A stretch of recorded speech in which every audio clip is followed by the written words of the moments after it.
Hey guys, Capper here and welcome back. Welcome to our new viewers. We appreciate you being on board. So this is that 53-acre project that is now finished, which definitely stay tuned for an update on the before and after of the stuff we did there. But anyways, this was a small section of road that I put a bunch of wet clay and dirt on. So I'm going to try to grade it here wet, and you'll see kind of how that turns out. But more importantly then, just from a couple days ago after it dried out, I only had my root grapple there. And well, that's kind of the video. We're going to see if I can grade this with a root grapple without a normal bucket or without a blade like this. So hope you have fun. Don't forget to hit the like button and stay tuned for more fun stuff. We appreciate it.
Well, it's still just a little bit wet, so that's all I could do with it while it's still damp like this.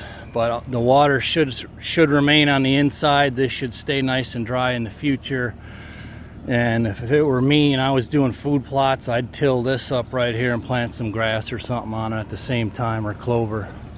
Okay, so fast forward a couple weeks of drying time, and you could see the ruts in this thing.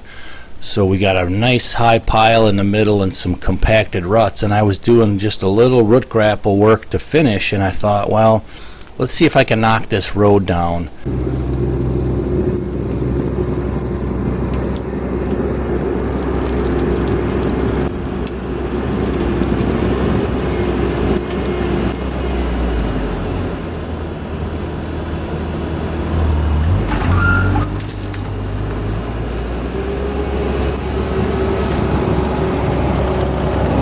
With the root grapple. So I'm going to use some different techniques. It's going to be kind of a learning thing here to see if I can get this graded without having to go, you know, a quarter or a third of a mile to try and pick up the other bucket. So let's see how it works with the root grapple.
You improvise, you overcome, you adapt.